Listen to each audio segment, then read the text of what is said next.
আজ আমি আপনাদের দেখাবো একটা সুন্দর রেসিপিটা কি আপনারা দেখতে থাকলে প্রথম থেকে তাহলে সবটাই বুঝতে পারবেন। তো প্রথমেই কড়াইতে তেল দিয়ে দিয়েছে, তারপরে দিয়ে দিয়েছে শুকনো লঙ্কা তেজপাতা শুকনো লঙ্কাটা তেলের উপর দিয়ে খুব সুন্দর করে নাড়াচাড়া করে নিয়ে ওটা খুব ভালোভাবে ভেজে নিয়ে তার উপরে দিয়ে দিয়েছে চিনি। আর যে রেসিপিটা দেখাচ্ছি আপনাদেরকে সেই রেসিপিটা কিন্তু প্রচুর পরিমাণের কিন্তু চিনি দরকার লাগবে। আর চিনি বাতাসা মানে মিষ্টি জিনিসটা প্রচন্ড পরিমাণের লাগবে, মানে আজ একটা মিষ্টিরই একটা রেসিপি হচ্ছে, বাট মিষ্টি না, মিষ্টি টক। চিনি দেওয়ার পর চিনি যখন হালকা মেল্ট হয়ে গেছে তার উপরে দিয়ে দিয়েছে বাতাসা। এবার বাতাসা যখন খুব সুন্দর করে মেল্ট হয়ে যাবে তারপরে কি করতে হবে, তো তারপরে আমরা দিয়ে দেবো কড়ার উপরে কুল, কারণ আজ হচ্ছে আমাদের বাড়িতে কুলের আচার। যারা যারা কুলের আচার একদমই পারে না বানাতে তারা হচ্ছে আমাদের এই রেসিপিটা দেখে আপনারা বাড়িতে অবশ্যই ট্রাই করবে, কারণ আমাদের বাড়ির এই কুলের আচারটা একদম সেরা কুলের আচার হয় আর খুব টেস্টি আর খুব সুন্দরভাবে খেতে হয়।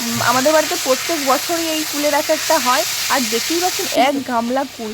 প্রথমেই কুলটা না, শুকনো কুলটা ভালোভাবে সিদ্ধ করে নিতে হবে। সিদ্ধ করে নেওয়ার পরে কুলটা হাত দিয়ে ভালো করে চটকে নিয়ে ওটা রেখে দিতে হবে। রেখে দেওয়ার পরে এই যে আমরা যেরকমভাবে করছি আপনারা জাস্ট দেখলেই বুঝতে পারবেন যে আমরা কিভাবে এই প্রসেসটা করছি। তারপরে কড়ার উপর কুলটা দিয়ে অনেকক্ষণ ধরে নাড়াচাড়া করতে হবে। নাড়াচাড়া করার পরে এটা সামান্য টেস্ট ব্যালেন্স রাখার জন্য এটার উপরে একটু লবণ দিয়ে দিতে হবে পরিমাণ মতো।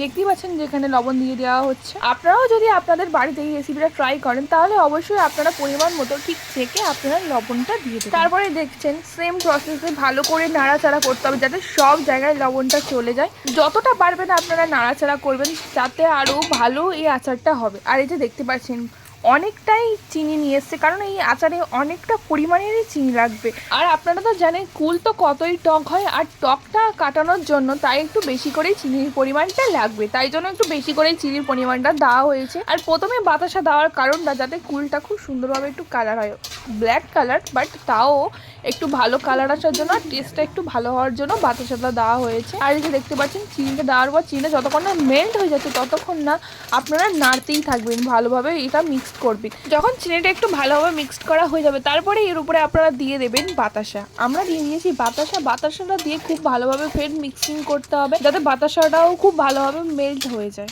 তারপরে আমরা দিয়ে দেবো এর উপরে একটু ভিনিগার, কারণ ভিনিগারটা দেওয়ার কারণ হচ্ছে আচারটা যাতে অনেক দিন থাকে, তাই জন্য আমরা দিয়ে দিচ্ছি এর উপরে ভিনিগার। বেশি পরিমাণ দেবো না, কারণ একটু টক ভাব তো রয়েছে, তার উপর আরও বেশি টক হয়ে যাবে। ভিনিগার দিলে একটু টকই থাকে, তো তাই জন্য একটু অল্প করে ভিনিগার দিয়ে দিয়েছি। দিয়ে ভালো করে এটা মিক্সড করে নিয়েছি যাতে এই ভিনিগারটা সব জায়গায় যায়। ছোটোবেলাতে এই কুলের আচার কিন্তু প্রচুর পরিমাণে খেয়েছি আমরা, এমনকি স্কুলের বাইরে যখন দোকানদার দাঁড়িয়ে থাকতো সেখানে গিয়েও আমরা দাঁড়িয়ে দাঁড়িয়ে কুলের আচার কিনে খেয়েছি। ক্লাসে বসে অনেক জায়গায় কুলের আচারটা একটা স্মৃতি বললেই ইচ্ছে। আর কারা কারা কুলের আচার খেতে ভালোবাসে তারা অবশ্যই আমাকে কমেন্ট করে জানাতে ভুলবেন না। আর তারপরে আমরা দিয়ে দিচ্ছি মশলা। এটা হচ্ছে একটা সিক্রেট স্পেশাল মশলা যেটা আমার বাড়িতে স্পেশালভাবে বানানো হয়েছে। দেখতেই পাচ্ছেন মশলাটার উপরে খুব সুন্দরভাবে ছড়িয়ে দিয়েছি।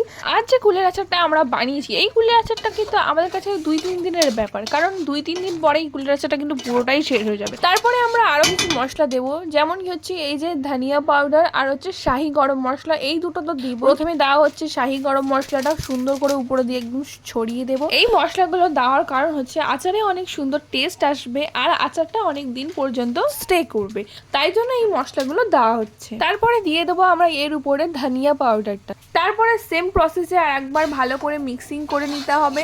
আর আচারটা প্রায় হয়ে এসছে, আপনারা দেখতেই পাচ্ছেন কালারটা অনেকটা চেঞ্জ হয়েছে। মশলাগুলো দেওয়ার পরে অনেকক্ষণ ধরে আমরা কষিয়েছি, কষানোর পরে লাস্ট ফাইনাল লুকটা আপনাদের দেখুন। এতক্ষণ ধরে আপনাদের শুধু রেসিপি দেখাচ্ছিলাম, এবার রেসিপিটাকে তৈরি করছিল আসল হচ্ছে এটা হচ্ছে আমার কাকা, কারণ আজ রেসিপিটা পুরোটাই আমার কাকা করেছে। আর আমার কাকা প্রত্যেক বছর এই রেসিপিটা তৈরি করে, এই কুলের আচারটা। আমার কাকার হাতের এই কুলের আচারটা জাস্ট অসাম। তারপরে হয়ে যাওয়ার পরে আমাকে টেস্ট করতে দিয়েছে, যে দেখ টেস্ট করে কেমন হয়েছে। আর সত্যি বলতে আচারটা খুবই টেস্টি হয়েছে খেতে।